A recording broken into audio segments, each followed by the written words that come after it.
Mes chers amis, bonjour. Aujourd'hui, j'aimerais vous poser une petite question par rapport à l'un des exercices que je vous avais proposé dans la vidéo qui s'appelle Qui suis-je? Donc il y a à peu près une semaine ou un peu plus.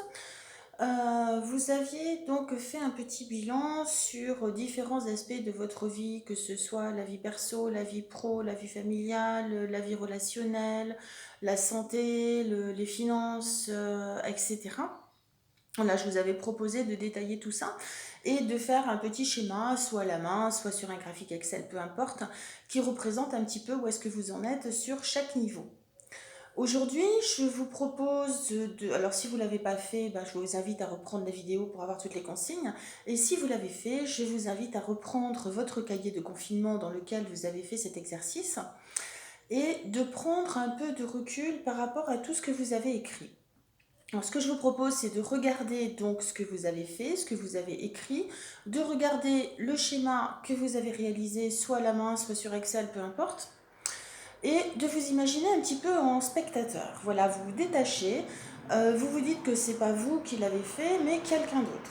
Parce que quand c'est les autres, c'est beaucoup plus facile d'analyser que quand c'est pour soi-même. Vous pouvez faire le jeu en famille aussi, vous allez voir, ça marche très très bien.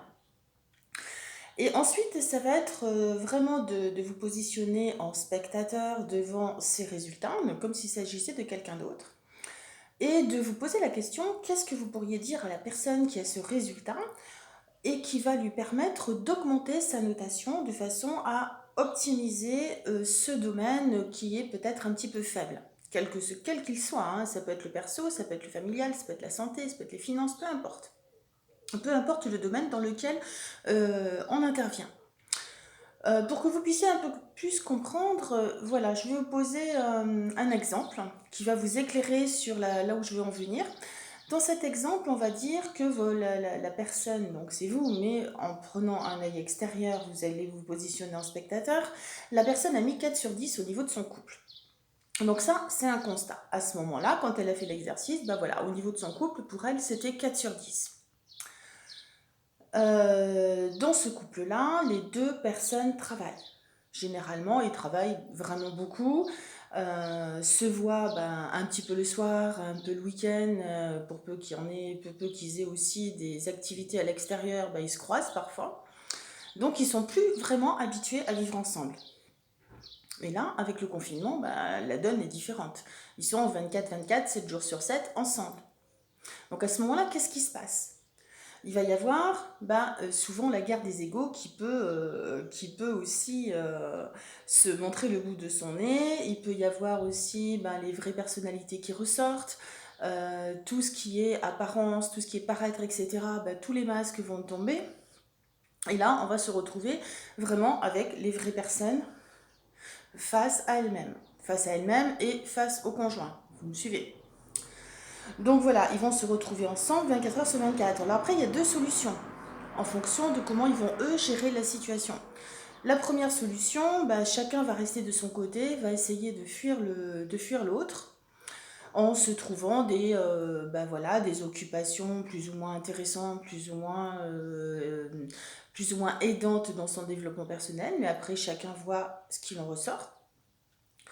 Et la deuxième solution, ils vont décider peut-être de suivre les exercices que je propose ou de se documenter ou de lire, etc. et de s'intéresser justement à leur propre personne, à aller à l'intérieur d'elles-mêmes, hein, comme je vous le propose depuis le début, d'aller vraiment en introspection et d'aller mieux se connaître, profiter justement de cette pause obligatoire pour aller vraiment au fond des choses et savoir exactement qui ils sont. Donc ils peuvent faire ça chacun de leur côté. Et ensuite, partager et trouver ensemble les solutions pour augmenter justement cette notation qui au départ était de 4 sur 10. Donc ça peut être une alternative qu'ils vont choisir, hein. Il y a deux solutions, on a toujours le choix.